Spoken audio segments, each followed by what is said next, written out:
How you doing? I'm Callan and this is Slapped Ham. Today we're doing something a little bit different. If hypothetically you could time travel, what interesting historical events would you want to visit? The following are 10 famous, fascinating events we would love to see firsthand. And before we get into it, I want to give a huge shout out to History and Headlines for collaborating with us on this one. They're a relatively new YouTube channel that do awesome historical stories and facts. I highly recommend you check their channel out. There's a link in the description box below. But without further ado, let's get into this list. The Battle of Waterloo, 1815. Perhaps the most famous battle in history, the forces of Napoleon Bonaparte were defeated by the Allied forces led by the Duke of Wellington in what is now Belgium, leading to the final abdication of Napoleon and his ultimate exile. The confusion and carnage had to be overwhelming, and if the battle could be seen from a safe perch above the battlefield, it would be most informative. Just a note to our viewers, the owner of History and Headlines is a Napoleon scholar and has written 2 books and various articles about Napoleon Bonaparte.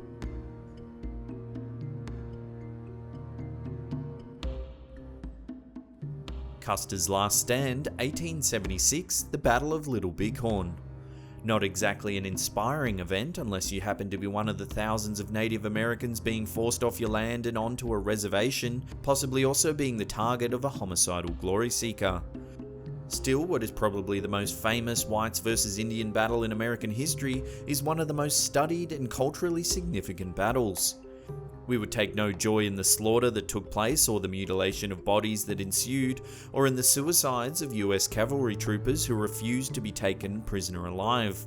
But the tremendous historical and cultural significance of the battle piques our interest.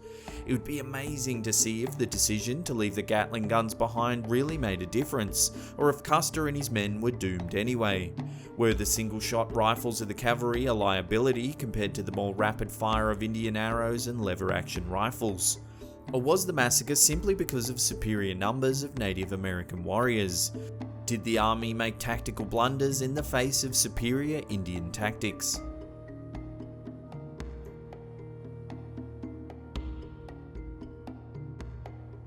Battle of Thermopylae, 480 BC. One of the most famous battles of ancient times makes this event a must-see. The outnumbered Spartan forces of King Leonidas desperately trying to hold off the superior numbers of Persians under Xerxes I is a battle of the underdog that has inspired people throughout history. Unlike the highly stylized film of the event 300 in 2006, the actual battle would fascinate us seeing the real uniforms, weapons and tactics employed. Many other ancient battles would be amazing to watch, such as those campaigns of Alexander the Great or Julius Caesar, or even the Siege of Troy, which probably happened in some form in spite of the mythological stories about it that followed. With all this in mind, which ancient battle would you prefer to see in person? Let us know in the comments section below.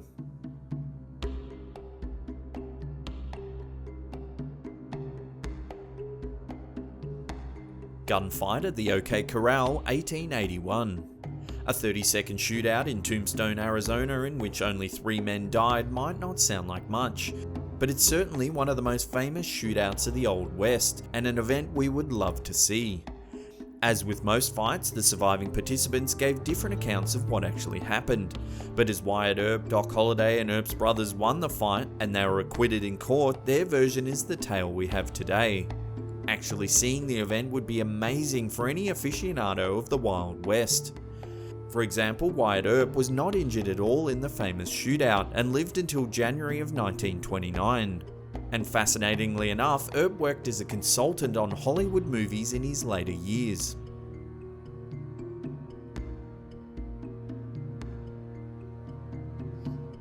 Mount Tambora Eruption, 1815. In this slot, you could insert any of the spectacular volcanic eruptions in the history of the Earth, with this particular event being perhaps the most significant during recorded history. The eruption killed over 11,000 people on the spot and another 60,000 or so over a period of time.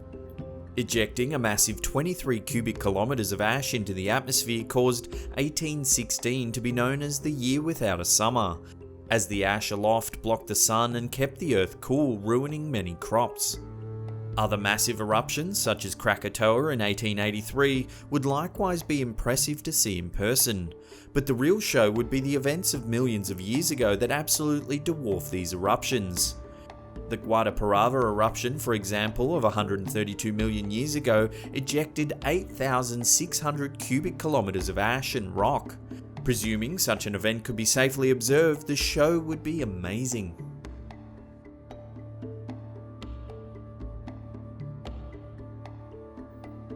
Coronation of Napoleon Bonaparte, Emperor of the French, 1804. An historic event that doesn't include people being killed. The nifty period clothing, the pomp and epic nature of the event, combined with the famous and audacious act of Napoleon taking the crown from the Pope and placing it on his own head, signifying that he, Napoleon, was making himself emperor, would truly be a spectacle. To see Napoleon in his prime would be amazing and definitely on our time travel bucket list.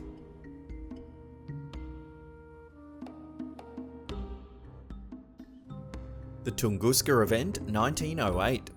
Once again, we go to a natural event, not the Big Bang or the Cretaceous extinction event, but instead we choose the fascinating Tunguska event. For those not familiar with the event, or those unfamiliar with the X-Files, back in 1908 an enormous explosion occurred in the wilds of the central parts of Russia, flattening 770 to 830 square miles of forest, but killing perhaps no humans due to the remote nature of the location. It's theorized that a meteor or a comet exploded in the air prior to impact with the Earth. The object was estimated to be 200 to 600 feet in diameter depending on the density. The force of the explosion is estimated to be somewhere between 15 and 30 megatons of TNT, about 1,000 times the force of the Hiroshima atom bomb. An estimated 80 million trees were blown down, all pointing outward from the explosion. People did witness the downward arc of the celestial body and the subsequent explosion, obviously from a distance, although some people were blown off their feet by the blast many miles away. Windows were broken and there may have been 2 people killed by the blast, but those fatalities are undocumented. Bizarrely, the site was not visited by a scientific expedition until 1921.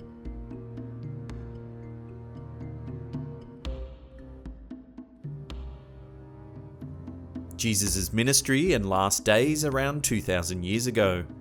Okay, many believe this journey would be a fruitless trip back in time if they believe there was no real Jesus Christ. Did he exist at all, or was he some sort of compilation of various saviors? Was he really as described in the Gospels? What did he actually look like? Still, going back to Jerusalem of 1 AD to 33 AD would give us a definitive knowledge of what actually did or didn't transpire regarding miracles, teachings, and the death and resurrection of Christ. Either we'd go away in awe of the confirmation of the New Testament, or we'd know the actual events that inspired the largest monotheistic religion in history. Knowing firsthand would be thrilling to say the least. The same idea would apply to the life and ascension of Muhammad a few hundred years later, or the supposed exodus of the Jews from Egypt, an event questioned by historians. Many religious-related events and miracles would be interesting to see for ourselves firsthand.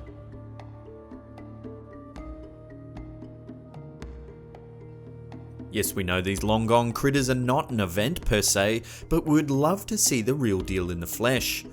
Unless you believe in the Christian version of creation, where man coexisted with dinosaurs as in Flintstones, we assume no person has ever seen a living dinosaur. Given proper safety precautions, would love to be the first. What colour were they, what sounds did they make, and did they actually have feathers?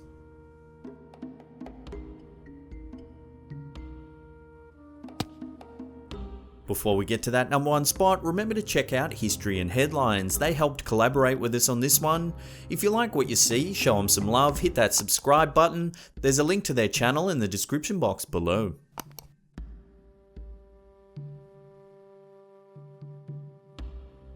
Neanderthal and Cro-Magnon man.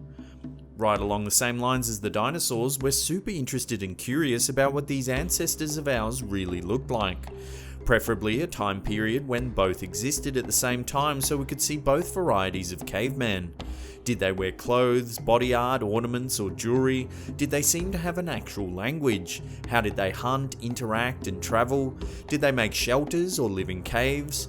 Had cavemen already started to domesticate any animals, especially wolves or dogs? We'd also love to see the animals that existed at that time, such as woolly mammoths and woolly rhinoceroses. Or how about a saber-toothed cat?